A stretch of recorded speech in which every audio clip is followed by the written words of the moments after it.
Sandrine Rousseau, députée écologiste, a été vue sur une vidéo largement partagée sur les réseaux sociaux alors qu'elle intervenait dans une dispute entre un cycliste et un chauffeur de taxi, à Paris.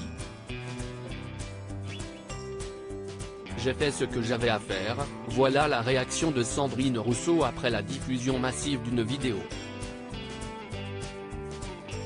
Il faut dire que la femme politique a prouvé que le Parlement n'est pas le seul lieu où les députés peuvent faire preuve de leur engagement citoyen. Sur ces images relayées par Le Parisien, on peut voir la députée de l'Europe Écologie Les Verts qui s'est trouvée au cœur d'une altercation impliquant un cycliste et un chauffeur de taxi dans les rues de Paris. La scène s'est déroulée à la rue de Tolbiac, dans le 13e arrondissement de Paris. Si est-il là que Sandrine Rousseau a été vue en train de s'interposer entre les deux protagonistes. C'était dimanche matin, j'allais faire mes courses au marché dans le 13e arrondissement quand j'ai commencé à voir une altercation sur la route, explique-t-elle lors d'un entretien avec nos confrères. Je ne sais pas ce qu'il s'est passé au départ, je n'ai pas vu. J'ai fait ce que j'avais à faire, comme tout citoyen ou citoyenne, ajoute celle qui a déjà été cyberharcelée.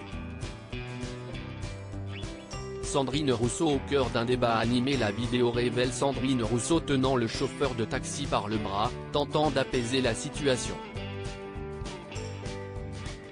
Plus tard dans la soirée, elle a commenté l'incident sur Twitter, soulignant l'importance de la cohabitation harmonieuse entre les cyclistes et les chauffeurs de taxi. Elle a écrit, rue de Tolbiac, comme ailleurs, une véritable piste cyclable permettrait d'apaiser l'usage de la route et de sécuriser la pratique du vélo et du taxi. L'origine de la vidéo est attribuée à Alti, un créateur de contenu qui se consacre à la vulgarisation de la mobilité urbaine. Il a filmé l'incident lors d'une manifestation cycliste à Paris, cherchant à promouvoir une plus grande place pour les vélos dans les espaces publics. Pour un débat sain, il a assuré tenter d'effacer tous les tweets qui reprennent ces images sans contexte et promet de fournir une explication détaillée sur sa chaîne YouTube. Malgré l'altercation, le cycliste et le chauffeur de taxi ont pu continuer leur chemin sans plus de complications.